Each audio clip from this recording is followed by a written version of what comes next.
itu berapa? Ada yang merujuk kepada income per kapita nasional. Itu sama. Oke. Ya biarin aja. Tapi kalau saudara punya pendapat, itu berkaitan dengan nanti dengan akuntansi. Apa yang saya sampaikan di sini, ini adalah pemahaman akuntansi menurut saya.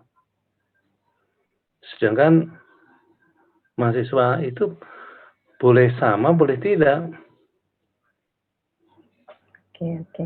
Jadi berkaitan dengan pertanyaan Mbak Susi tadi, itu ya, ada artikel yang mengatakan A, B, C. Mau yang dia ikuti yang mana? Jadi dengan sudut pandang ya, Prof ya. Dia sudut pandangnya dia melihatnya dari. Iya, karena tiap orang punya sudut pandang yang berbeda. Oke. Contoh ini Pak Kusnul yang barusan hadir gitu ya. Pak Kusnul, kalau kita bicara tentang karena saya barusan makan kejeneng ayam lodo itu. Ayam lodo ada yang mengatakan itu harus jago ya. Harus jago yang dimasak. Nek jareku pokoknya ayam lah gak apa-apa sih. Nah, yang benar yang mana? Dua-duanya benar sih sebenarnya. Yang penting ayam, karena kalau ayam lodo bukan. Nah, ini nanti akan berkaitan dengan dunia akuntansi. Ya. Jadi akuntansi itu apa? Gitu kan, itu yang akan kita diskusikan bersama. Baik, karena ini sudah mulai banyak gitu ya, ada berapa ini? 17, Bro. Ada 11 itu ya enggak masalah. Ya. Belum lengkap semua ya enggak masalah gitu kan. Mari kita mulai ya. Tentang nanti minggu depan saya sudah sampaikan ya. Jadi kita bicara sampai dengan UTS ini, akuntansi itu menurut saudara yang bagaimana? Akuntansi itu apa sebetulnya, gitu kan? Jadi jangan kita tidak bicara tentang filosofisnya apa itu filosofi gitu ya. Terus kayak apa kita belajar filosofi aja? Kalau kita tidak bisa mengkaitkannya dengan dunia kita, itu sulit ya. Iya sulit memang. Tapi kalau anak SD kan maksudnya bisa. Yang agak sulit itu saya dengan Nofris tuh Mas Usnul. Saya dengan Nofris ngajari filsafat anak S1, mati kon. Ini apa nih yang diberikan? Kalau saudara, oke, terpaksa ini dengan sedikit paksaan harus berpikir. Kaitkan antara antara filsafat dengan akuntansi. Karena kita sekolah akuntansi. Apa yang telah diberikan oleh Pak Bagong itu lebih ke arah pure filsafat loh. Cara berpikir filsafat ada Hegel, ada segala macam yang diberikan kepada saudara. Itu cara berpikir mereka. Cuman Pak Bagong itu sudah memulai. Ada yang kaku, ada yang modern gitu ya. Ada yang modern cara berpikirnya.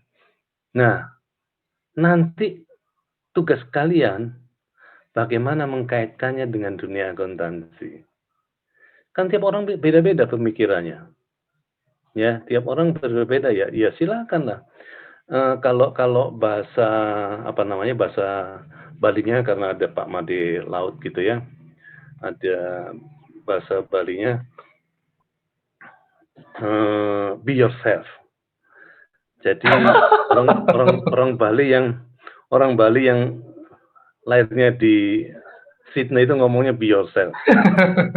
Siap, Prof. Gitu. Pak Made, kalau nggak keberatan tolong videonya di-on kan ya. Jadi bisa termasuk Mbak Sarjo ini. Jadi tolong di-on kan videonya dan Mbak Krishna itu ya. Supaya saya bisa melihat yang mana sih orangnya gitu kan. Karena dengan kuliah daring ini kita nggak pernah tatap muka gitu kan. Tapi saya juga paham tidak akan menyita waktu yang lama, tetapi itu intinya di situ. Jadi sampai dengan UTS ini, kalau kita bicara ujiannya, ujian masih pasti take home lah. Kalau dengan saya itu take home. Sudah tidak zamannya saudara harus menghafal buku, menjawabnya di kelas gitu kan. Jadi pasti take home. Tetapi setelah UTS, nah kalau bisa kaitkanlah dengan rencana disertasi Anda. Disertasi Anda apa yang ya tulisanlah. Memang itu berbicara tentang proposalnya. Kita bicara tentang menulis ya. Intinya adalah menulis. Menulis itu adalah pendapat. Nah, kalau di apa namanya di jurnal-jurnal karena saya perhatikan jurnal paling tidak yang saya kenal itu Jamal itu ya. Jurnal Jamal saya kan kenal. Saya tanya, "Wah, repot Pak, kita itu akan menuju pertama internasional." Kemudian disyaratkan oleh Scopus harus harus dasarnya itu harus penelitian. Padahal yang saya ajarkan ini adalah logika berpikir. Jadi tidak salah dong kalau orang punya pemikiran itu conceptual framework, conceptual thinking. Itu Anda tulis boleh enggak? Ya boleh kan seharusnya. Tetapi untuk mensiasati, nah ini ingat loh ya, untuk mensiasati. Untuk mensiasati supaya dimuat di jurnal itu hasil seakan-akan hasil penelitian, gunakanlah penelitian seakan-akan library research. Jadi kalau hasilnya, oh iya itu hasil penelitian. Penelitian apa? Library research. Ceritanya seperti itu. Jadi silakan digunakan. Jadi sampai dengan UTS ini take home exam, esensinya apa yang akan saya tanyakan yang harus saudara jawab adalah apa relevansinya. Kalau bahasanya adalah ontologis dan epistemologisnya itu ya. Nanti akan saya diskusikan di sini. Apa itu ontologisnya? Kalau berkaitan dengan akuntansi. Lalu kedua adalah apa epistemologinya. Karena itu adalah ada dengan berkaitan. Itu yang pertama, jadi setelah sampai dengan UTS, setelah UTS, tulislah kalau bisa satu sisi untuk membuat di jurnal. Jadi saudara juga punya karya tulis di jurnal, tapi jok lali penulis keduanya itu antara lain saya, Pak Bagong boleh gitu kan. Ceritanya seperti itu. Tetapi Ibu Bapak sekalian tolong diperhatikan, saya hanya bisa menghimbau, saya mengajari. Tetapi jangan diajak ngomong tentang pembiayaannya. Karena ada seseorang yang dari sini terus ngajak pembiayaan nih. Loh, aku gak melok-melok nek pembiayaan gitu ya. Jadi tolong diatur sendiri tentang pembiayaannya.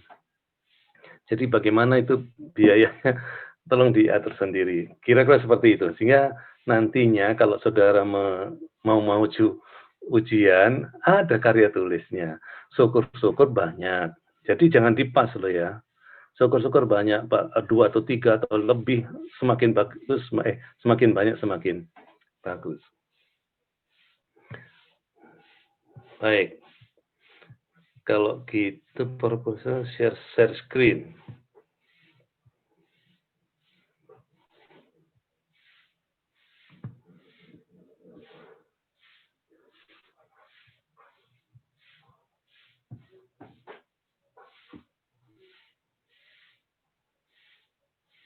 Sudah muncul ini, ya?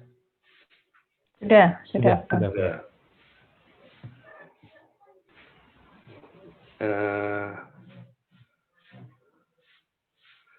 Ini bicara nih. Nah, oke. Jadi sesi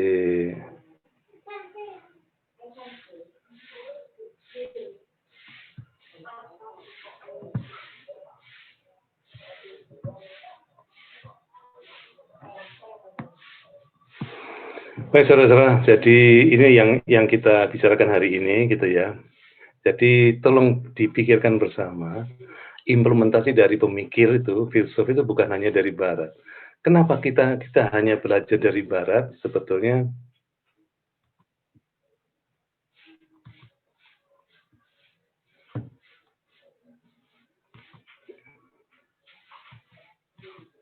Oke. Karena apa? Kita belajar ini, ilmunya adalah ilmu barat. Jadi seakan-akan segala macamnya yang dari barat. Padahal menurut saya, akuntansi itu macam-macam. Ya, kalau kita bicara tentang ontologinya gitu ya, dengan bahasa yang sederhana, intinya adalah apa itu kan? Apa itu? Nah, maka tolong dikaitkan dengan dunia akuntansi. Apa yang saudara maksud dengan akuntansi? Ada yang mengatakan bahwa akuntansi itu adalah pembuatan laporan keuangan. Ya tidak salah, gitu kan. Dia melihat akuntansi sebagai proses pembuatan laporan keuangan, mulai dari apa namanya, kata-kata yang terkait dengan ekonomi dan segala macam, ya monggo-monggo saja. Tetapi kalau ada orang yang mengatakan akuntansi adalah sejarah, ya biarin aja. Itulah sebabnya Bu Susi yang bertanya ya. Bu Susi bertanya kepada saya, ya itulah pendapat pemikir seseorang gitu kan. Misalnya ini saya sampaikan lagi, ontologi, ada yang dikatakan bahwa akuntansi itu adalah sejarah pemikiran atau kepentingannya. Ya kita ikuti coba ibu sekalian, pada waktu saya belajar mengambil jurusan akuntansi, dulu itu asal berkaitan dengan tata buku katanya akuntansi. Maka almarhum Pak Supoyo, dekan Fakultas Ekonomi dulu ya, yang waktu zaman saya sekolah itu sekitar tahun 74 sampai 80-an loh ya. Terus saya sekolah ke sana, asal punya tata buku, maka saya menghadap ke Pak Supoyo itu. Pak, saya punya ijazah karena apa? Ada ijazah pun A, pun A1, A2, ada pun B. Kalau A1 itu kalau nggak salah laporan keuangan biasa gitu untuk perusahaan dagang, tapi kalau PT itu adalah A2, lalu untuk pabrik itu B. Saya tunjukkan, saya punya private B loh Pak. Terus kata Pak Poyo almarhum itu, ya ngono kowe gak usah kuliah gitu ya, kamu gak usah kuliah. Loh, kenapa Pak? Tapi kamu harus masuk, bantulah saya. Sehingga kalau pada waktu zaman itu ada tata buku, kemudian ada accounting, ya accounting. Saya masih ingat Pak Adane, sama ya Adane, Made siapa Pak Made itu ya? Saya lupa Made siapa itu. Dia mengatakan akuntansi kita harus membaca buku yang aslinya itu, semua dari barat itu asli buku akuntansinya gitu. Tapi yang saya bahas itu adalah kepentingannya. Kalau kita bicara tentang kenapa dari tata buku berubah jadi akuntansi, dan akuntansi pada waktu itu masih cost price, sehingga kalau kita bicara tentang aktiva tetap itu hanya diakui cost price-nya, cost-nya, historical cost. Sekarang berubah lagi menjadi market price. Ya kan? Jadi dari tata buku kemudian menjadi akuntansi juga lunas. Itu kepentingannya siapa? Kalau saudara membahasnya itu, apakah itu bukan akuntansi? It is akuntansi. Tetapi dari kacamata yang berbeda. Kemudian ada lagi yang mengatakan, terutama ibu bapak yang berasal dari apa namanya, saya sebutkan di sini, kurikulum gitu ya, kurikulum. Kalau kita bicara akuntansi syariah, kelasnya adalah kelas ekonomi syariah. Tapi pelajarannya apa? Coba dilihat. Tidak jauh berbeda dengan pelajaran yang umum. Jadi kita mau masuk bicara tentang apa namanya kurikulum ya boleh-boleh saja. Kurikulum yang pas itu untuk akuntansi, saya dengan Mbak Devi, Mas Gosnul dulu ya. Saya bicara tentang akuntansi itu ternyata ada dari kurikulumnya. Nanti kita bicara tentang kurikulumnya. Jadi ada perusahaan kalau perbankan yang diharapkan adalah mereka yang jurusan akuntansi itu paham tentang keuangan. Tetapi kalau yang untuk perusahaan umum berbeda lagi. Jadi titik beratnya berbeda lagi. Untuk auditor, untuk masuk jadi kantor akuntan publik, beda lagi yang dibutuhkan. Maka sebetulnya kurikulumnya saja untuk jurusan akuntansi macam-macam. Inilah yang namanya akuntansi. Ada yang bicara tentang teknologi, iya, sebagian besar kita bicara tentang teknologinya. Teknologi accounting, apalagi zaman sekarang ini ya. Kalau sudah pakai gadget ini, kita pesan makanan aja tinggal pencet-pencetin aja kan. Jadi makanan datang sendiri gitu ya. Teknologinya. Ya enggak masalah. Tapi jangan lupa ada masalah sosialnya. Jadi kalau saudara fokus kepada masalah sosialnya, ya kenapa tidak? Boleh-boleh saja. Gitu kan contohnya. Mari kita lihat daring. Kelas ada kuliah daring. Maka bagi orang-orang tertentu daring itu jadi masalah tuh ya. Karena apa? Komputer ya, kita punya komputer. DE loh. Bapak duwe telepon siji tok. Kalau dibuat dagangan. Nah, kalau anak sekolah jaluk telepon, terpaksa dia menyediakan sendiri lagi. Itulah masalah sosial yang harus kita bahas.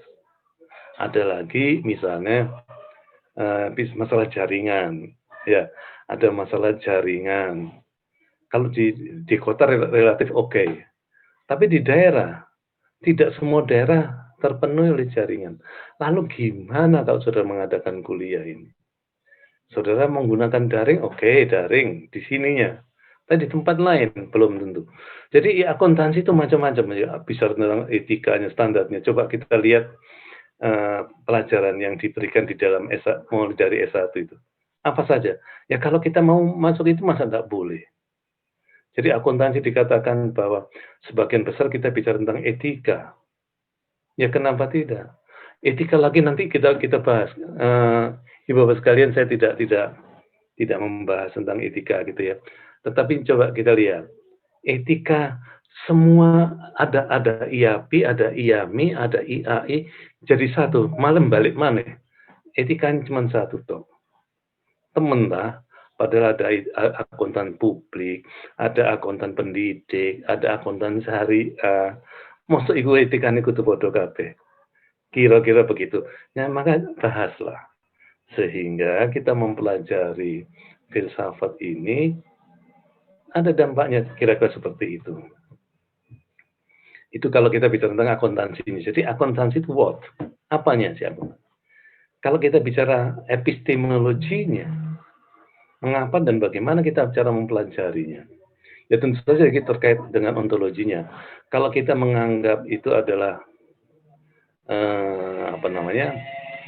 ilmu sosialnya, nah bagaimana caranya menjelaskan bagaimana, mengapa epistemologinya, bagaimana kita mempelajarinya, termasuk metodologinya.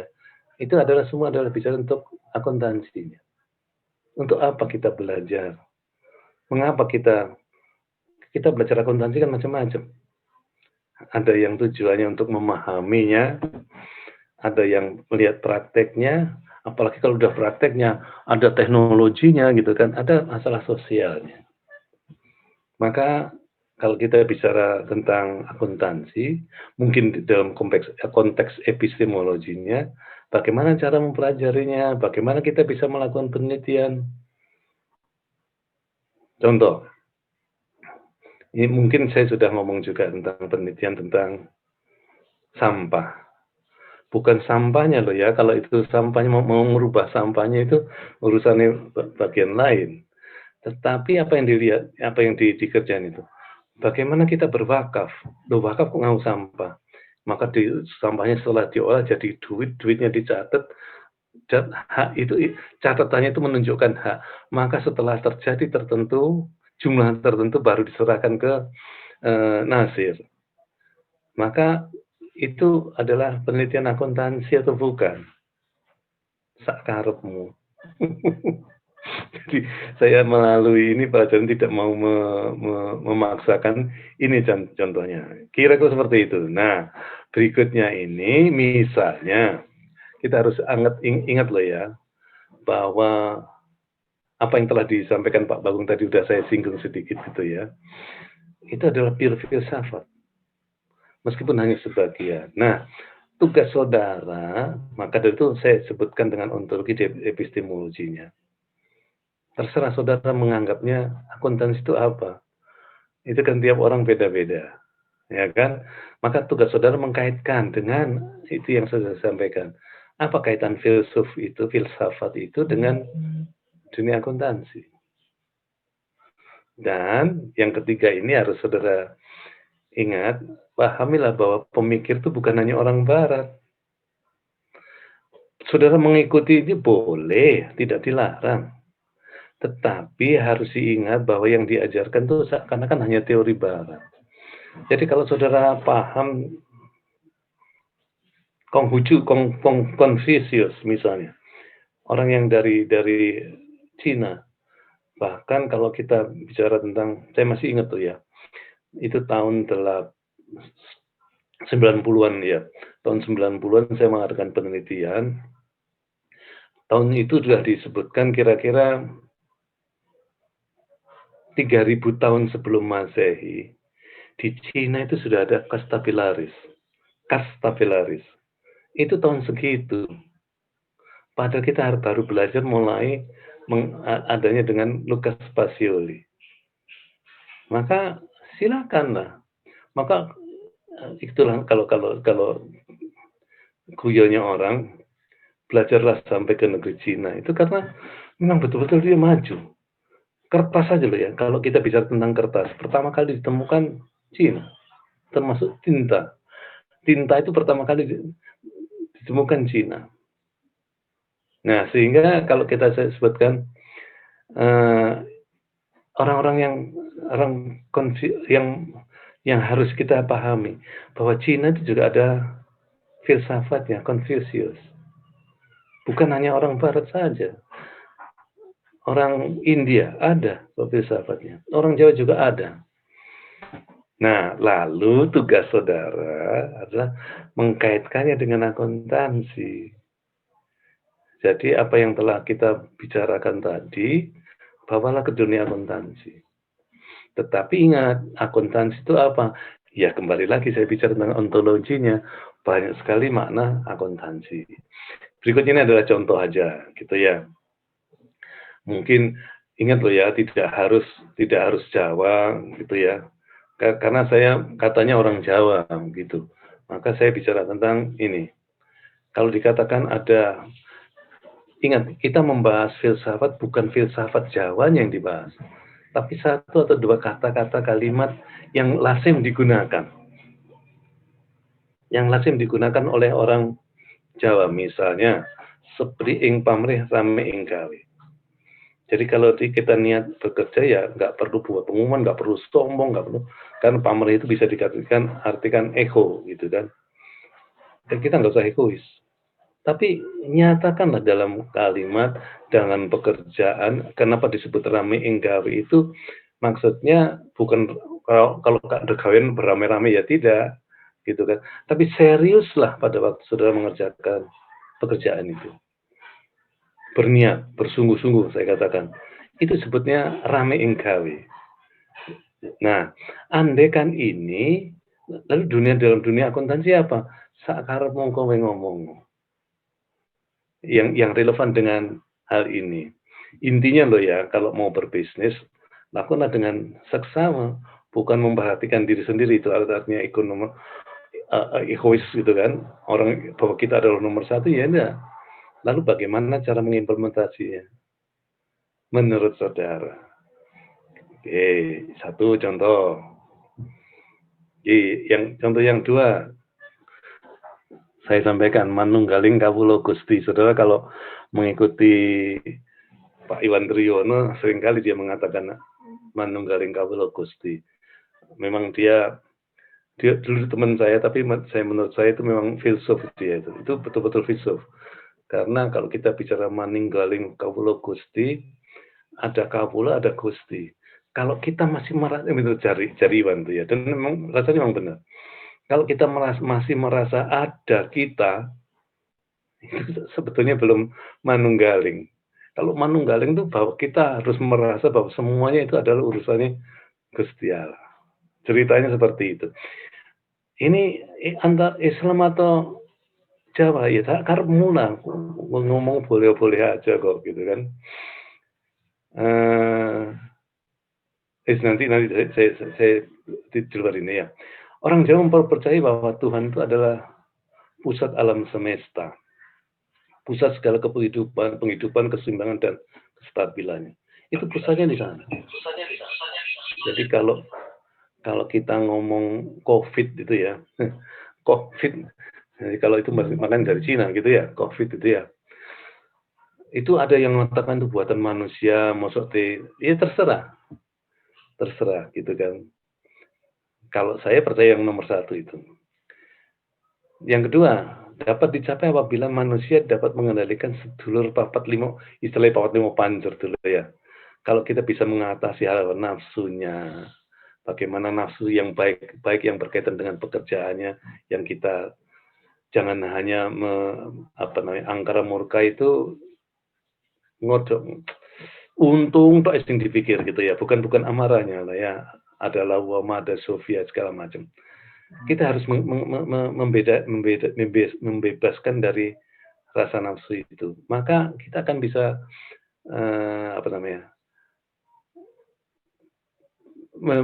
mengikuti yang pertama itu. Jadi bahwa manunggaling kawula Gusti itu antara lain seperti hari ini gitu kan. Maka kalau kita membahasnya seperti itu, maka laporan keuangan itu bukan sekedar rugi laba. Nah, ini bagian dari teknologi atau apa, ya sakarepmu. Terserah saudara, gitu kan. Tapi ada yang mengatakan laporan akuntansi itu membuat laporan keuangan, itu akuntansi. Ya silakan. Sedangkan kalau menurut kepercayaan saya, keyakinan saya, akuntansi itu merupakan bentuk zikir. Jadi bukan hanya laporan keuangan rugi laba segala macam, itu ada cara kita berzikir. Itu kata saya. Sehingga kalau kita bicarakan itu mengikuti apa yang dikaitkan Pak Iwan Triyono gitu ya. Kalau kita mengatakan akuntansi itu kan bahasa akuntansi modern, akuntansi ya istilahnya mesa itu ya. Akuntansi adalah teknik mencatat, meringkas informasi keuangan segala macam untuk pengambilan keputusan. Padahal akuntansi itu adalah pusat untuk itu tadi yang saya sampaikan. Akuntansi adalah seni atau ilmu meracik informasi yang berfungsi sebagai zikir. Sehingga saya katakan ya itu adalah ilmunya untuk berzikir gitu kan. Termasuk doa untuk memenuhi segala macamnya, kepentingannya segala macam. Ini katanya Iwan Triyono, kata saya, saudara tertarik atau tidak, sakarepmu, gitu kan, terserah. Maka yang harus saudara tulis itu nanti, yang di dalam konteks ini tadi, di dalam dengan UTS itu, ya inilah yang saya harapkan tuh, saudara mampu menguraikan pemikirannya. Yang diutamakan adalah saudara paham cara mengumpulkan pendapat atau pemikiran. Nah, yang penting saat ini adalah saudara punya pendapat dulu. Nanti teknik menulisnya itu akan saya bahas nanti setelah UTS ini. Jadi sekarang saudara punya pendapat dulu.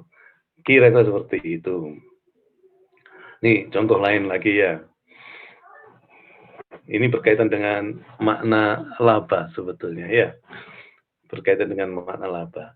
Disebutkan bahwa belanja itu dalam konteks berbagai ayat gitu ya. Setelah saya baca, titik beratnya adalah antara lain loh ya, bukan satu-satunya ini. Antara lain kita gak usah ngomong tentang laba atau rugi. Tapi kalau kita punya uang segala macam, belanjakanlah di jalan Allah. Nanti pasti akan Allah balasnya. Bahkan dalam ayat yang lain disebutkan juga banyak-banyaklah sedekah. Pasti Allah akan menggantinya. Gak cocok kan dengan pemahaman akuntansi yang sekarang? Rugi laba menjadi tumbuhan. Ya nggak masalah gitu kan. Kalau saudara mau berpikir ke sana.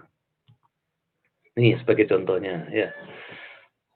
Kalau cara pandang dunia ya yang sebelah kiri itu punya 90 juta untuk bisnis, untungnya adalah 9 juta ya, maka kenaikan investasinya menjadi 90 juta. Tetapi kalau cara Islam, misalnya ada bisnis yang digunakan dari 90 juta yang rupiah yang dia memiliki, 60 juta digunakan untuk bisnis, 30 juta rupiah untuk segala macam untuk infak. Hasilnya cuma 6 juta. Maka kalau kita mengikuti cara pandang ini, oh rugi kon ya, duitmu cuma 65 juta. Padahal itu rugi duniawi. Kalau kita lihat berikutnya, sebetulnya di dalam konteks surat Al-Baqarah ini ya, yang saya sebutkan itu ya, yang kiri tetap, tapi 60 juta itu yang 30 juta untuk infak, hasilnya dunia hanya 6 juta, tapi di akhirat kalau supaya, kenapa saya tunjukkan angka ini, biasanya orang itu senang kalau dengan angka gitu ya. Kalau dengan angka, wih di akhirat 21 miliar tuh. Itu nanti dari 30 juta kalikan 700 kali. Kenapa 700? Karena tiap bulir menghasilkan ada kalau kamu menanam menghasilkan 7 bulir, satu bulirnya menghasilkan 100. Maka totalnya 700. Kalikan 31 juta sekian. Iki jari yang percaya. Gitu kan? Nah, maka mana yang saudara ikuti sakarepmu. Ingat loh ya, tidak harus Jawa, tidak harus Islam. Ikutilah pemikiran saudara sendiri. Kira-kira gini yang saya sebutkan. Nah, hasil akhirnya nanti, jadi kalau saudara berkaitan dengan Confucius ya boleh-boleh saja. Tapi ingat loh ya, kita tidak membahas di dalam filsafat, tidak membahas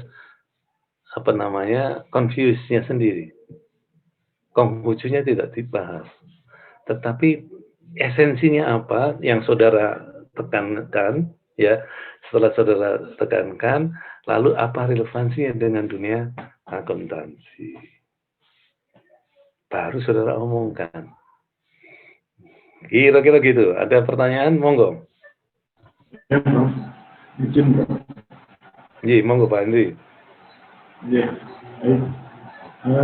saya ini kalau menurut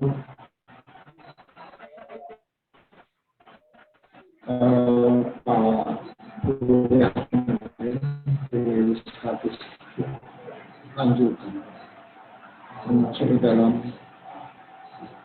ingin memukakan terkait perpajakan. Jadi pajak ya. Di luar daripada. Oke, tentang perpajakan. Iya. Prof. Narso, ya, Prof. Narso waktu itu ya, waktu kuliah Prof. Narso, kalau akuntansi itu diberi warna merah, tapi merahnya nggak merah beneran gitu, agak semu merah ya. Perpajakan kaitannya dengan akuntansi mungkin tidak core banget gitu kan. Nah kalau dikaitkan dengan apa yang Prof sampaikan, saya akan mengulik dari sisi bukan akuntansinya tapi perpajakannya seperti itu, dan kemudian epistemologi ontologinya saya kupas di situ. Itu juga sebenarnya tidak ada masalah ya Prof. Atau harus aku tidak ada apanya? Tidak ada masalah seperti itu. Loh, nggak masalah. Tidak bermasalah. Tidak semuanya harus Islam tidak bahas Jawa tidak. Saudara melihat dari sisi perpajakannya silakan. Saudara mengikuti logika-logika yang sekarang ya silakan. Ini kan sebagai contoh saja. Tidak harus dicontoh. Tapi sekedar contoh. Itulah sebabnya saudara-saudara kalau ditanya buku apa, nanti apa yang saya baca seakan-akan hanya itu sebuah kebenaran, padahal hanya sekedar bacaan saja. Jadi kalau saudara mau membahas pajak, tapi harus saudara ingatkan loh ya, harus saudara sebutkan nanti. Kalau gitu akuntansi menurut saudara itu apa? Apa itu ontologinya? Apa itu epistemologinya? Dan jangan lupa, kalau bisa, penelitian terdahulu. Karena penelitian terdahulu atau penulis terlebih dahulu itu kan harus kita ingat. harus kita sebutkan. Karena apa? Tidak mungkin lah termasuk saya, tidak mungkin saya berpikir sendiri. Pasti setelah saya punya ide, setelah itu saya baca juga digabungkan. Nah, pada waktu kita membaca dan kita menggunakannya itu yang istilahnya jangan kita menjadi orang plagiat. Jadi jangan plagiarisme. Kalau disebutkan plagiarisme lah enak ngono ya. Karena istilahnya aja plagiarisme. Tapi kalau bagi saya, itu kok nyolong kon. Nyuri, Saudara. Nah, kalau dikatakan nyuri, ntar dulu gitu kan. Artinya apa? Nyuri ide. Saudara mencuri ide seseorang tanpa menyebutkan asal-usulnya. Itu sama dengan pencurian. Kalau bahasa halusnya plagiat. Jadi plagiarisme itu masih saya katakan itu bahasa halus. Kalau bahasa orang Surabayanya, kok nyolong kon gitu ceritanya. Jadi itu, Pak Hendri ya, silakan. Saudara mau bicara tentang perpajakan, lalu titik beratkan apa saja pajak yang saudara harus sampaikan. Karena pajak sendiri kan macam-macam. Ya, pada basicnya hanya ada dua, PPh pribadi, PPh dan pajak dan pajak penjualan. Itu aja kan. Oke. Tapi kan urutannya macam-macam. Nah, bagaimana misalnya, bagaimana cara meningkatkan pendapatannya? Kalau itu disebutkan sebagai pajak, ya monggo-monggo saja. Ini yang saya sebutkan bahwa saudara telah mempelajari filsafat dikaitkan dengan dunia perpajakan. Tapi jangan lupa, karena ini adalah pembahasan teoritis gitu kan. Jangan lupa dengan filsafatnya. Filsafat apa yang relevan dengan pajak ya golek ono. Ya, itulah menurut pendapat saudara apa yang relevan tulisan. Jadi intinya loh ya kalau di dalam menuliskan bahwa pajak itu termasuk begini. Dari kacamata filsafatnya apanya harus relevan, harus nyambung. Maka menurut saya harus begini. Silakan. Gitu Pak Andri. Jadi contoh yang saya berikan adalah sekedar contoh.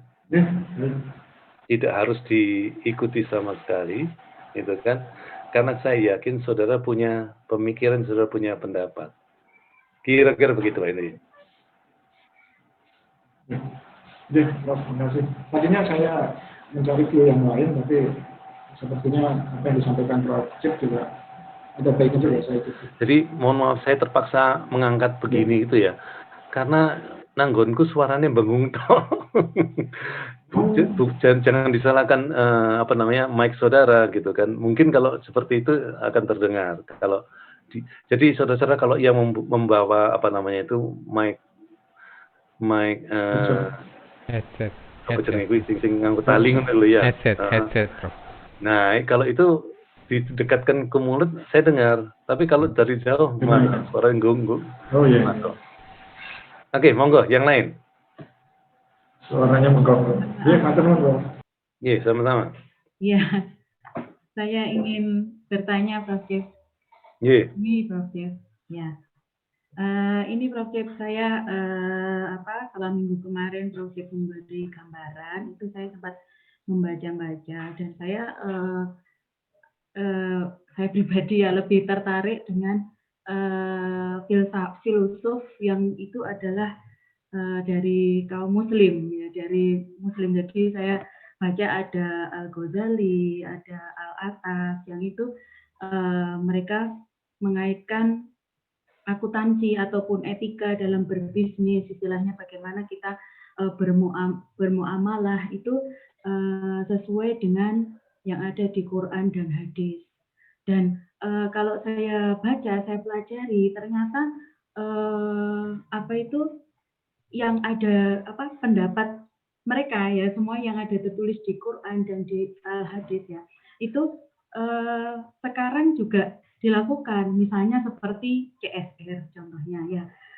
Dulu tidak ada, ya kan, harus ada CSR, ada sustainable report, sustainability reporting ya, yang itu harus bahwa perusahaan itu tidak boleh egois, istilahnya hanya mengejar profit, tetapi juga berpikir going concern. Maka apa yang harus dipikirkan? Harus memikirkan lingkungannya, masyarakatnya, kemudian karyawannya, ya stakeholder yang di sekitarnya. Nah, itu sebenarnya yang itu sudah tertera dalam Al-Quran dan Al-Hadis, yang juga kemudian itu istilahnya diangkat oleh filosof Imam Ghazali yang banyak pengikutnya ya di Indonesia, dan juga kalau Al-Atas ini kan masih ada keturunan di orang Indonesia ya, tapi kalau yang sudah lama kan Imam Al-Ghazali ini yang dia mempunyai pendapat yang menurut saya itu lebih adil ketimbang kemarin saya belajar mengenai Karl Marx, kemudian Derrida, ataupun yang lainnya. Ya ini menurut saya sih, karena mungkin kepercayaan yang saya anut kemudian itu. Itulah sebabnya Bu, saya katakan, Ya. kenapa?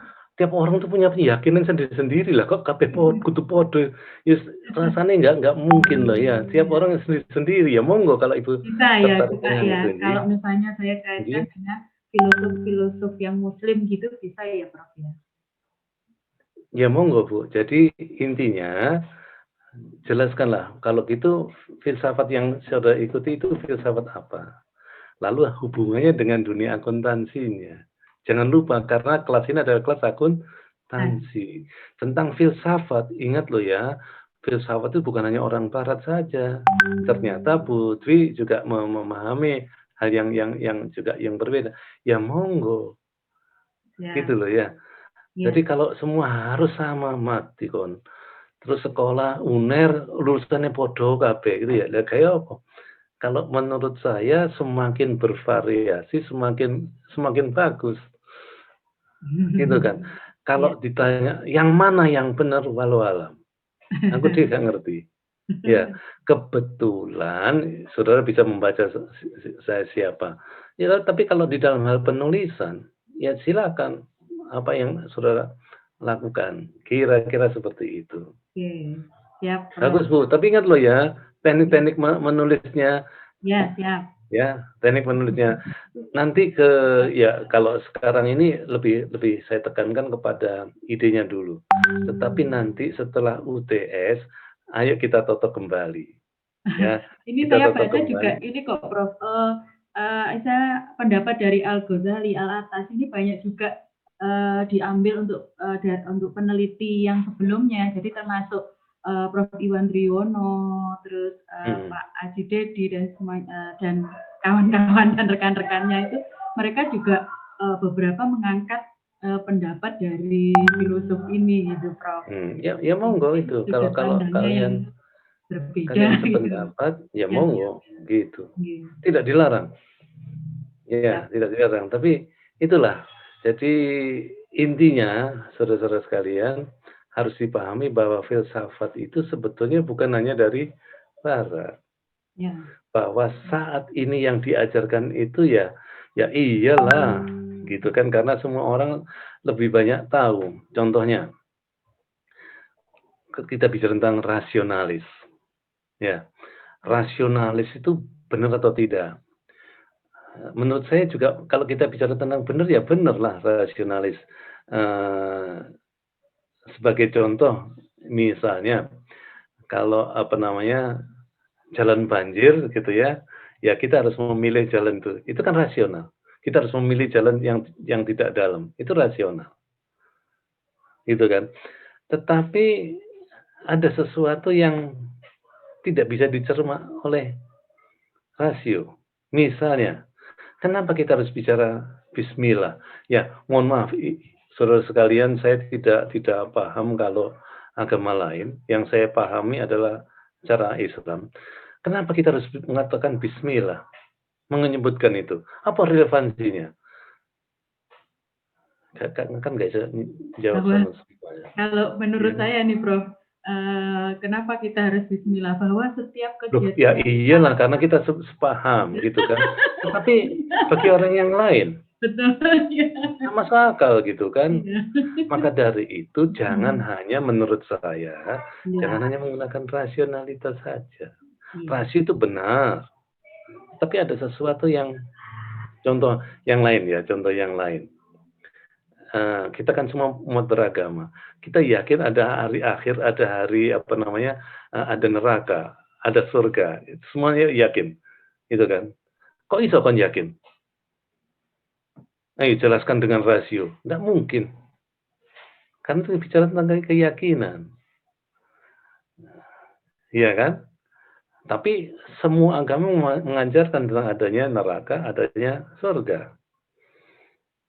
Nah, tapi maka dari itu jangan bicara tentang agama kita gitu ya. Kalau orang Muslim ya tidak percaya dengan yang lain gitu kan. Itu memang sebuah keharusan ceritanya seperti itu. Monggo. Mbak Lucia jangan dipasang itunya loh, foto tok lo ya. Di videonya aja di Iya.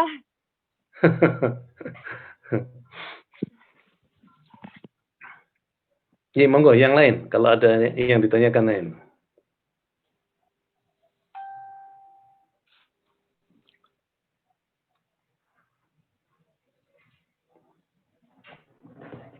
Izin bertanya, Prof. Ji, monggo. Terkait dengan tugas yang tadi diuraikan oleh Prof. Jeff gitu, berarti dalam satu tugas untuk MIT nanti kita boleh melihatnya dari sudut pandang beberapa filosof gitu ya. Maksud saya tidak mesti harus satu, tapi beberapa dipadukan kemudian dikaitkan dengan accounting, begitu bisa nih, Prof? Boleh aja. Karena apa? Yang penting saudara itu keyakinan saudara itu yang mana sih tentang akuntansi, gitu kan? Ini adalah cara berpikir sehingga nanti di dalam hal menjawab pertanyaan ya ada pertanyaannya, tapi akan esensinya loh ya nanti yang digunakan ini adalah logika saudara ini untuk apa namanya UTS-nya. Tetapi kan sekarang harus sudah saya lemparkan gitu kan, harus sudah saya lemparkan. Nanti pertanyaannya misalnya, pertanyaannya itu apa relevansinya misalnya antara filsafat dengan akuntansi. Mungkin yang akan saya bukan itu pasti itu ya. Yang pertama itu. Yang kedua, kalau kita akuntansi itu menurut saudara itu yang mana? Apa sih akuntansi? Lalu tentunya alasannya saudara. Nah, alasan itulah yang banyak. Karena apa? Saudara sudah belajar filsafat. Sehingga dalam konteks filsafat ini bukan cara menghafal ilmu filsafat, tapi bagaimana menggunakan ilmu filsafat itu. Itu yang saya titik beratkan gitu. Mas Madi ini mau bertanya atau mau Iya, tanya? Prof. Tadi sinyal saya kan putus. Tapi sekalian mau tanya. Tadi kan Prof Cip menerangkan yang filosofi Jawa ya. Saya langsung ini apa ya? Ingat sedikit yang tugas pertama dari Prof Cip waktu minggu pertama itu juga saya langsung ingat. Saya kan punya unek-unek kayak gini sih, Prof. Saya tuh punya pemikiran kalau misalkan filsafat di bidang akuntansi itu saya memandangnya dari etika profesi akuntan tapi dari filosofis orang Jawa gitu. Jadi saya pikirnya memang tadi apa namanya sangat tertarik dengan apa materinya Prof Cip tadi. Filosofis Jawa. Saya juga masih penasaran ya. Tapi kan saya memandangnya universal begitu sih, Prof. Kira-kira gimana ya, Prof, kalau begitu itu, Prof? Terima kasih. Ya, monggo, Be. Katanya orang Bali. Terkontaminasi, Prof. Tapi cara ngomongnya aja loh, sudah tidak ada Balinya, gitu ya. Sudah bukan Bali. Len ajak istri apa namanya, istrinya Pak Gusnul dia. Memang dia orang Jawa itu, istrinya Pak Gusnul itu, tapi lama hidup di Bali. Cara ngomongnya beda gitu ya, gitu. Baik, Mama Ade. Kalau mau menjelaskan itu, ingat loh ya, yang kita tekankan itu, misalnya filsafatnya filsafat apa yang saudara pahami, kemudian jangan lupa apa mana akuntansinya. Tentang bacaannya, Masya Allah, wah kayak karuan. Banyak sekali bacaan yang berkaitan dengan hal itu, ya. Tapi harus diingat bahwa bacaan itu adalah pendapat pemikirnya, penulisnya. Kalau kita sependapat ya boleh atau tidak ya boleh. Tapi maka dari itu nanti ada yang di dalam konteks perumusan masalah misalnya atau introduction gitu ya. Di dalam introduction ya kita sebutkan kenapa kita pro. Ada yang meskipun tuh ada yang kontra. Kita sebutkan itu aja. Kita udah tahu bahwa orang ini nggak setuju dengan pendapat yang lain. Tapi kan kita tuliskan pendapatnya termasuk siapa saja gitu kan. Nah, setelah itu bagaimana cara memahaminya? Itu menurut saudara.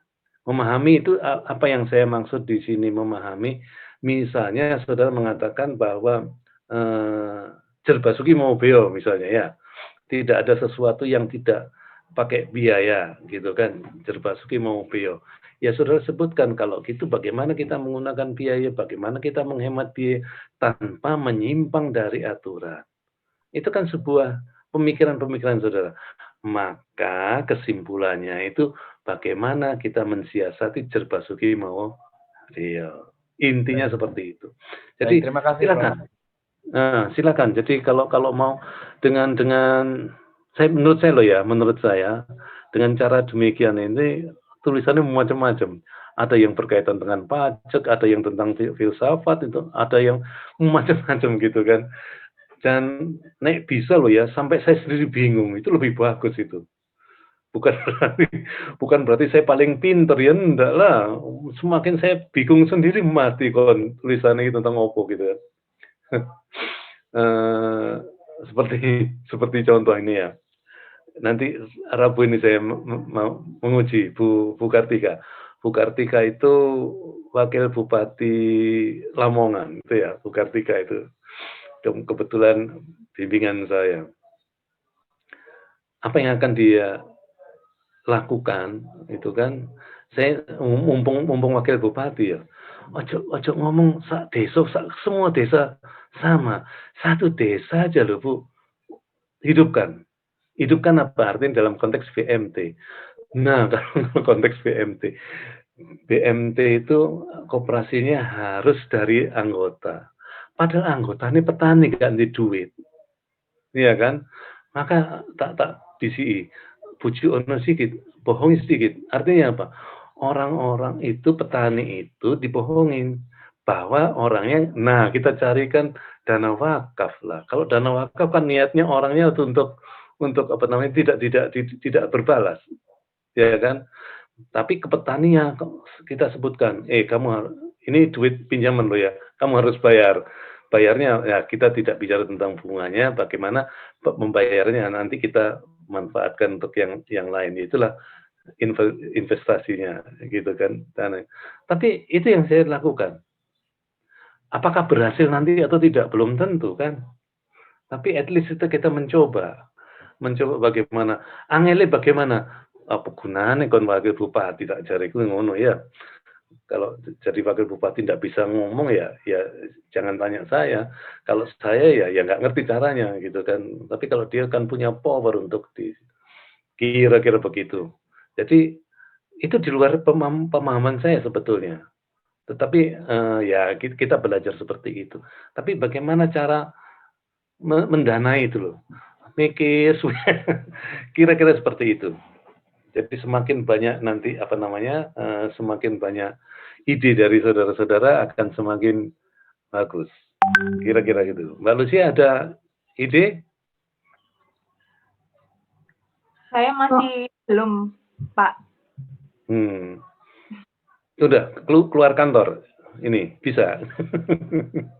Saya kuliah, Pak, kuliah untuk mata kuliah project 2. Cuma tadi mata kuliahnya pagi, Pak. Bukan bekerja, juga ikut kuliah toh. Iya, Pak. Iya. Ya. Prof, saya mau tanya, Prof. Iya, monggo. Ya, Prof, kapan hari itu saya ikut acaranya maminya UB itu, Prof. Ya, terus mereka membahas tentang akuntansi Shalom dari konsep Kristiani. Terus saya tertarik mau mencoba membahas itu untuk mata kuliahnya Prof. Chip ini. diangkat oleh Profesor Lako waktu itu, Prof Lako dari Sudya Pranata. Ya, terus cuman saya cari-cari literaturnya memang masih sedikit ya, mungkin karena masih sangat terbatas, mungkin karena itu saat itu sih memang Prof Iwan bilang bahwa ini kita coba angkat gagasan-gagasan, bukan hanya supaya yang lahir itu bukan hanya akuntansi syariah, tapi mungkin dari persepsi lain juga ada muncul akuntansi apa gitu ya, Prof Iwan sampaikan. Terus maka ini Prof Iwan yang mengidekan, coba dibahas akuntansi shalom seperti apa. Lalu Prof Lako coba bahas, dan saya kok tertarik ya Prof, mau saya hubungkan dengan CSR, bahwa dalam shalom itu ada kata kasih, damai sejahtera, seperti itu, memberikan damai sejahtera. Jadi mungkin bisa saya hubungkan dengan konsep-konsep CSR itu ya Prof. Gimana menurut Prof? No problem. Ya. Jadi justru melalui cara-cara seperti inilah kita, terutama saya itu ya, saya membangkitkan berpikir, karena menurut saya pribadi gitu ya, kalau cuma akuntansi cuma dia pahami dari sisi teknologinya, yaitu ada cost accounting, financial accounting, auditing, ngono-ngono tok ae. Gitu kan. Tetapi ada cara berpikir yang lain. Bahwa akuntansi dikaitkan dengan SAUM, dikaitkan dengan, ya itu memang hal yang biasa tentang CSR gitu kan. Tetapi cara pandangnya itu loh yang menjadi berbeda. Jadi tolong ditekankan di sana cara pandang CSR menurut keyakinan Mbak Sarja. Ya. Saya kalau menyebut Sarja itu jadi ingat guru saya dulu, almarhum, tapi tahun piro ya, tahun 70-an sudah almarhum nek gak salah, Bu Sarta Burman gitu ya. Itu sekedar nama gitu kan, sekedar nama, tapi cukup mendalam bagi saya. Orangnya itu cerewet karuan Bu Sarja itu. Saya juga cerewet, Prof. Begitu dah. Atau karena namanya kayaknya. Jadi itu yang mendalam ke saya, dia cerewet, terus tahu-tahu karena sakit dia meninggal. Waduh, kasihan juga dia kalau udah meninggal. Tapi semuanya kan pasti melaksanakan hal ini ya kan, meninggal gitu kan. Nah, kalau kita bicara meninggal, sakjane yang bagus meninggal sekarang apa nanti? Nah, meninggal sekarang apa nanti? Podo gak weruh ya kan. Nek pengen ngerti, tolong meninggallah sekarang, jangan lupa SMS ke saya nanti ya. Kalau kamu yang SMS saya percaya gitu kan. Gitu. Zoom aja Prof, Zoom. Satelitnya beda, Pak. jadi meninggal sekarang sama nanti itu enak mana, bagus mana, podo gak weruhe. Itulah yang harus kita perhatikan di dalam bicara berfilsafat ini. Gitu kan, kita yakin ya, kita pasti mati ya. Tapi mati sekarang apa nanti, podo gak weruhe. Ini cerita aja ya, cerita dulu. Kira-kira 5 atau 6 tahun yang lalu saya kecelakaan. Saya mengalami kecelakaan di Keraksan gitu ya. Waktu mau pulang ke Surabaya dari Bali, karena pesawat terbang waktu itu ada gunung Kelut atau gunung apa sih nang kene meletus loh, sehingga lapangan terbang itu tercover oleh abu, jadi nggak bisa lewat. Tapi kalau jalan darat kan masih bisa. Ternyata sampai Keraksan kecelakaan saya. Saya mengalami kecelakaan sampai kalau bicara tentang sholat gitu ya. Sholat saya bawa kursi karena apa? Saya tidak bisa. Rukuk masih bisa, tapi sujud saya tidak bisa. Kalau sujud saya tidak bisa, gitu kan. Maka saya duduk aja, gitu kan, sambil duduk, niatnya sujud gitu, sambil duduk, gitu kan. Tapi apa yang terjadi sebetulnya? Karena saya tidak bisa olahraga dan saya tahu, saudara-saudara tahu bahwa saya itu hobi olahraga. Kalau saya tidak olahraga, sampai sekarang itu saya masih sepedaan, gitu kan, meskipun, tapi saya olahraga. Begitu saya berhenti olahraga, maka jantungnya dangdutan, dangdutan, terpaksa ke dokter. Nah, dari dokter itulah dikatakan, karena gini segala macam itu. Nah, intinya apa?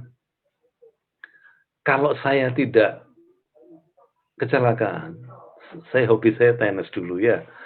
Saya masih tenis, saya bisa meninggal mendadak. Karena tekanan jantung saya yang buntu itu. Jadi jantung saya buntu ternyata. Gitu. Nah, kalau begitu, saya akan diperpanjang usianya dengan jalan dikecelakaan. Itu lebih baik atau tidak? itu yang pertanyaan saya. Jadi lebih baik diperpanjang sampai sekarang bisa ngajar atau tidak? Walau alam kan? Waduh gak perlu ya. Nek kowe pengen ngerti ya mati on dhisik, SMS lo nang aku jek lali SMS gitu aja. Kira-kira. Ada pertanyaan lagi? Monggo. Bagus, Mbak Sarja. Ya, idenya bagus.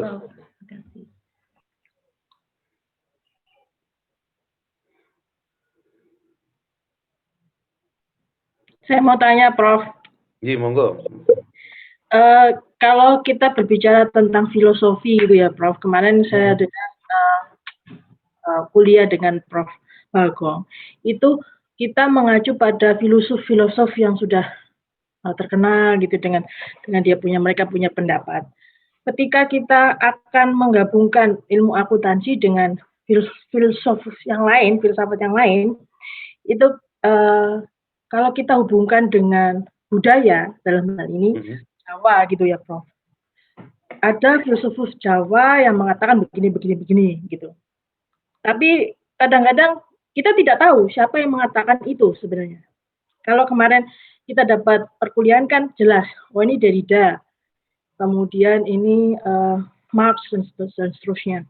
Tapi kalau kita hubungkan dengan budaya, itu ujungnya awalnya dari mana, tapi terkenal di suatu budaya gitu, Prof, sebagai filsafat gitu istilahnya. Terus apakah kita bisa berpedoman pada filsuf Jawa yang kita tidak tahu sumbernya gitu, Prof, untuk mengembangkan atau menghubungkan akuntansi ini atau ilmu-ilmu yang lain dengan ilmu filsuf itu tersebut, Prof.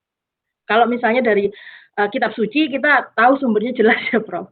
Tapi kalau yang dari yang budaya atau ya yang seperti itu kita kan masih belum paham ya, Prof. Di mana sih sebenarnya sumbernya? Apakah ada siapa yang berbicara seperti itu gitu, Prof? Iya. Mbak Krisna gitu ya. Jadi itu tantangan kita. Ya. Tantangan kita harus menulis dan harus menyebutkan nama orangnya. Karena tadi sudah saya katakan, kita kalau bisa jangan sampai plagiarisme. Ya, kita harus. Nah, bagaimana cara, sekarang kan sudah dibantu oleh Mbah Google, Mbah Yahoo, gitu kan. Dan keduanya itu pinter-pinter loh. Mbah Yahoo atau Mbah Sopo segala macam itu ya. Itu pinter. Maka kata kunci yang penting. Ya, kata kuncinya apa? Kita coba berkali-kali, kita cari gitu kan, sampai kita menemukan. Tapi idenya tulis sendiri. Ide itu tulis dulu ya, ide tulis dulu, baru kita mencoba mencari tahu siapa yang telah menjelaskannya, siapa yang telah mengatakan hal itu. Itu tantangan kita, Mbak Krisna. Jadi kadang-kadang saya juga mengalami hal itu, maka tantangan kita untuk mencarinya. Kalau ditanya presentasi saya tadi itu kan banyak sekali pendapat itu. Ya, kebetulan saya baca, saya tulis itu, tapi tidak saya tuliskan di dalam. Kira-kira seperti itu, Mbak. Iya. Jadi nanti kalau kita bisa ya carilah. Andai kan belum ketemu, sebutkan masih dalam pencarian. Jadi orang itu istilahnya ya kalau bahasa Jawanya bloko suto ya apa tadi. terus terang ya, yang terus terang itu segala macam. Jadi kalau belum ketemu ya kita ngomong, tapi itu kan bukan pendapat saya. Contohnya, Jer Basuki Mowobeo. Jer Basuki Mowobeo itu ditulis oleh mahasiswa kita gitu kan, mahasiswa sekarang masih S2. Tapi saya kan Jer Basuki Mowobeo itu kan di istilahnya itu memang itu istilah bahasa Jawa ya, kita ngerti, tapi siapa yang menulis? Karena apa? Kita harus menjelaskan hal itu. Maka agak lama sekali itu. Sekarang sudah punya tulisan. Tapi dari mana? Makan waktu. Jadi gitu, Mbak Krista, jangan takut. Tapi ide itu jalan terus. Kalau ide disetop hanya gara-gara itu, mati kok. Karena banyak filsuf-filsuf Jawa kuno sekali, Prof. Ya kan. Tapi kami kesulitan untuk apa istilahnya mengetahui sumbernya dari mana. Kalau bahasa Jawanya apa, insya Allah nanti karena saya ini orang Jawa. Saya ini juga katanya orang Jawa gitu ya. Tapi aku tidak ngerti nih Jawa itu nggak ngerti. Tapi saya nanti akan saya lemparkan ke beliau itu oleh siapa nanti insya Allah akan saya jawab gitu kan. Jadi nomor telepon saya silakan udah dicatat tuh ya, udah tahu semua ya. Link Pak Isan Oju Pak. Kalau angka itu saya tidak boleh pakai bahasa Indonesia, itu adalah bahasa saya gitu ya. Link Pak Isan Oju Pak gitu. Saudara sekalian, jadi dulu malah 81 bahkan baru mundur tuh 2006 ya, 2006 itu hidup saya di lingkungan etnis Tionghoa. Jadi saya harus hidup di lingkungan etnis Tionghoa. Cuman kebetulan Pak Bambang Suyanto, ada yang tahu Bambang Suyanto yang bangun Masjid Tenho di Surabaya itu loh. Itu Pak Bambang Suyanto, itu adalah kakak saya, itu yang ngajari saya banyak itu ya. Itu istilah saya, yang engkau saya itu di situ, itu Pak Bambang Suyanto. Saya baru mundur itu tahun 2006. Jadi sebelumnya hidup saya di sana. Kira-kira seperti itu. Maka dari itu kalau nomor telepon ya ngomongnya seperti itu. Link Pak Ijani Ojo Pak gitu. Monggo yang lain. Ya, Bro Cip, saya mau mengkonfirmasi ulang saja, barangkali saya yang salah memahami begitu di dalam rangka menyiapkan tulisan nanti kaitannya dengan apa ya, filsuf. Karena tadi di awal-awal disebutkan bahwa selama ini yang kita pelajari itu kan adalah pemikiran-pemikiran Barat begitu. Bagaimana kita seharusnya bisa mengembangkan pemikiran lokal begitu. Nah, pertanyaan saya, ketika membangun kerangka konseptual tulisan tadi, apakah masih boleh nggak kita mengacu dari peneliti yang dari luar gitu loh, Pak? Jadi ada sebagian yang memang kita ambil dari jurnal atau artikel dari luar, begitu. Apakah masih diperbolehkan atau memang sumber referensi atau penulis atau yang kita acu itu hanya yang lokal saja, Pak? Itu saja pertanyaan saya, Pak. Baik, terus semuanya itu ya. Jadi memang saya mengajak kepada saudara-saudara bahwa penulis itu sakjane loh ya, bukan hanya lokal tuh Pak, tetapi bukan hanya Barat. Nah, bahwa kita masih menggunakan argumen itu atau menolak itu, kan nanti dalam introduction atau dalam kata pengantarnya kita sebutkan siapa saja yang menggunakan itu. Padahal menurut saya bagaimana? Itu kan sudah menggambarkan ada yang pro, ada yang kontra. Baik. Ya kan? Yang pro itu berarti saudara sependapat, yang kontra ingat loh ya, kontra itu bukan berarti salah loh ya. Kebetulan aja saudara tidak sependapat. Iya. Dengan cara seperti itu adalah cara menampilkan siapa saja yang kita baca. Maka apa saja yang kita baca itu banyak sekali. Ada yang pro, ada yang kontra, bahkan kadang-kadang ternyata nggak kepake ini ya. Saya masih ingat itu tahun piro ya. Pak Imam Ghazali itu Imam Ghazali bukan Ustadz Imam Ghazali, bukan itu Imam Ghazali Semarang itu ya. Yang dari Undip. Itu kalau menurut saya itu orang otaknya dua. Karena kalau saya masih ingat dulu di library itu ya, di library waktu tahun 90-an 2 itu ya. Saya baca, dia lewat gitu kan. Saya tanya, Cip, baca apa Cip? Ini loh, saya nyari ini. Oh, gitu aja. Dia pergi. Ternyata 2 minggu setelah itu dia tanya, iki lho sing mbok goleki, iki.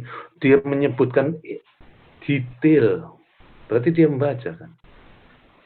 Dia membaca. Nah, apa yang dia baca itu berarti yang dia karena itu pertanyaan saya. Tetapi setelah saya membaca, ada satu buku juga gitu ya. Sudah saya baca, ternyata tidak sesuai dengan apa yang saya cari gitu kan. Dalam hati kecil ya rada meso-meso. Cuma kadang mau diwaca tiba kan relevansi ini. Ya terpaksa seperti itu, saudara. Jadi jangan takut bahwa apa yang saudara baca nanti ada relevansi. Kalau tidak ya sebutkan ternyata nggak ada relevansi, yang nggak usah dipakai gitu. Tetapi kalau yang Pak Ranto sebutkan tadi ya maksudnya adalah yang pro siapa, yang kontra siapa. Baik. Itu kira-kira kan dengan menyebutkan dalam reference itu kan sudah menyebutkan, sebetulnya kita sudah menyebutkan sebagai penelitian terdahulu atau penulis terdahulu gitu ya. Monggo. Ya, terima kasih Prof. Prof, izin Prof. Yeah. Prof, saya punya ide tentang pembebasan utang. Jadi spesifik sekali Prof topiknya. Jadi akuntansi tapi tentang pembebasan utang. Jadi nanti tentang apa pembajakan? Pembebasan utang, Prof. Oh, membedakan utang, iya.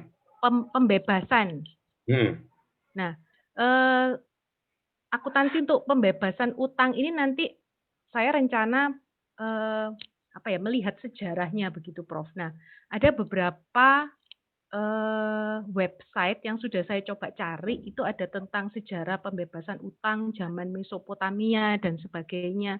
Nah, itu apakah tapi itu bukan jurnal, Prof. Jadi semacam web begitu, Prof, yang menceritakan sejarah pembebasan utang sejak zaman dahulu. Itu apakah bisa ya, Prof, ya dikaitkan dengan tentang menggunakan web segala macam? Ya. Sebutkan dengan jelas.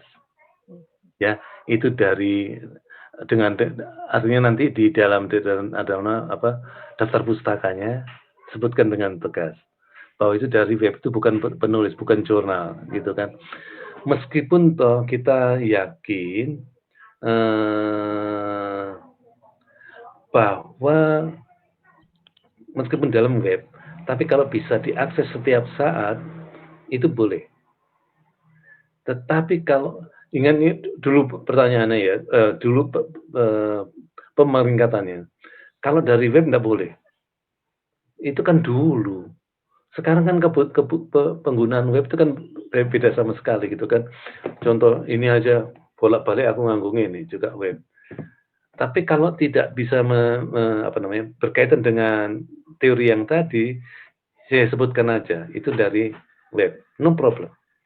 Tetapi ingat loh ya Mbak Elisa, nantinya yang bukan sejarahnya itu saja yang ditulis, tetapi berdasarkan sejarah itu, apa pemikiran yang saudara lakukan? Jadi sebetulnya itu yang harus banyak dimuat. Itu adalah pemikiran-pemikiran saudara. Bukan dasarnya adalah dasar sejarah. Tapi maksud sih saudara nggak punya pemikiran, saya yakin punya. Bagaimana? Nah, ingat yang saya sampaikan, jangan takut pemikirannya salah. Itu kan kalau orang tidak setuju salah. Seperti contoh demo ini ya, demo tentang undang-undang cipta kerja itu ya. Kalau saudara tidak sependapat, sajane undang-undang itu salah apa benar? Ya bodoh aja. Kalau saudara pro, saudara setuju mengatakan benar, yang tidak setuju mengatakan salah. Tapi sakjane itu bener apa salah? Walau alam. Jariku. Gitu Mbak Irsa. Ya, jadi maksudnya itu nanti juga merupakan bagian kecil dari akuntansi cinta kasih gitu, Prof, maksudnya. Boleh. Bisa ya, Prof ya? Oke. Tapi ingat loh ya, cinta kasih itu apa yang disebut cinta itu yang bagaimana, ya cinta kasihnya itu yang bagaimana, itu yang harus dikemukakan. Baru kaitkan dengan apa namanya itu, terus sekalian ini ingat loh ya, ini adalah tugas-tugas nanti yang harus dilakukan setelah UTS. UTS-nya itu harus menjawab. Tapi cara menjawabnya, ini yang saya sampaikan di sini. Kita diskusikan ini adalah cara menjawabnya. Tulisannya sendiri nanti setelah UTS. Gitu kan. Sehingga nanti kalau sebelum UTS, karena di dalam UTS itu sudah saya rencanakan ya. Hari pertama itu saya akan memberikan petunjuk tentang bagaimana cara menulis. Setelah itu, mulai sekarang sudah di samping menyiapkan jawaban, tulislah sekarang. Nanti ke minggu keduanya dan sampai berakhir, mari kita diskusikan. Tentu saja harus presentasi. Nah, kalau bisa presentasi, siapa yang bisa presentasi? Tentu saja yang sudah menjawab tulisannya itu. Maka dari itu, jauh-jauh sebelumnya sudah saya sampaikan. Ya, terima kasih, Prof. Ada lagi? Maaf, Prof, saya tentang tugas tadi. Jadi yang tadi itu beberapa ide-ide pemikiran kita itu yang nanti dikaitkan kalau bisa jadi ke disertasi itu yang setelah UTS ya, Prof ya. Kalau tulisannya setelah UTS. Setelah UTS, ya, setelah UTS. Tetapi apa yang akan ditulis di dalam UTS, apa pertanyaan kan sudah saya lempar tadi. Bagaimana persiapan persamaan atau perbedaannya antara pola berpikir segala macam, gitu kan? Jadi memang sebelum UTS itu berupa pertanyaan, ya, pertanyaan yang harus saudara jawab. Dan kalau dengan saya, dengan Pak Bagong juga, siapkanlah take home exam. Sudah tidak zamannya saudara menjawab hanya karena ingat. Tapi mulai sekarang insya Allah nanti minggu depan sudah saya bagikan soal-soalnya, gitu kan. Siapkan mulai sekarang. Ya, kapan harus disiapkan mulai sekarang. Tapi pertanyaan seperti itulah yang akan saya lemparkan. Jadi tidak zamannya lagi untuk menghafal. Kalau saudara duduk kan harus menghafal gitu ya. Tapi ini waktunya lebih banyak dan saya yakin saudara membacanya dan menjawab pikiran. Kira-kira seperti itu. Gitu Bu Andani, ada lagi tanya kan? Yang UTS berarti tadi IC mengkaitkan akuntansi filsafat dengan dunia akuntansi tadi. Yang untuk UTS. Itu mengkaitkan filsafat dengan dunia akuntansi UTS-nya. Ya, kira-kira seperti itu. Kira-kira seperti itu dengan dunia filsafat dengan akuntansinya, gitu ya. Apa relevansinya? Matur nuwun Mbak Dev, terima kasih. Iya, sami-sami.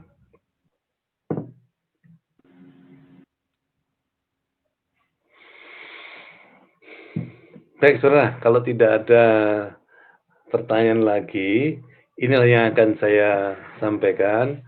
Terima kasih atas perhatiannya. Ya, terima kasih. Minggu depan insya Allah atau Pak Ranto dan Pak Kusnul saya ada nomor teleponnya kok. Nanti akan saya diskusikan bersama dengan Pak Bagong dulu. Soalnya setelah itu akan saya distribusikan. Ya, yang mana harus dikumpulkan pada waktu ujian. Nah, ngumpulkannya di aula atau email, aku nggak ngerti. Bagaimana cara penggunaan aulanya? Saya rotok gaptek iki. Ada Pak Kusnul, Prof, tenang. Ya, memang, jangan khawatir itu, ada Pak Kusnul dan teman-temannya itu Yami Cafe itu. Iya betul. Baik, terima kasih kalau gitu. Assalamualaikum warahmatullahi wabarakatuh. Waalaikumsalam. Waalaikumsalam, Bro. Terima kasih, Bro. Terima kasih, Bro. Terima Prof. kasih. Jeb, Prof. Iya. Baik. Halo.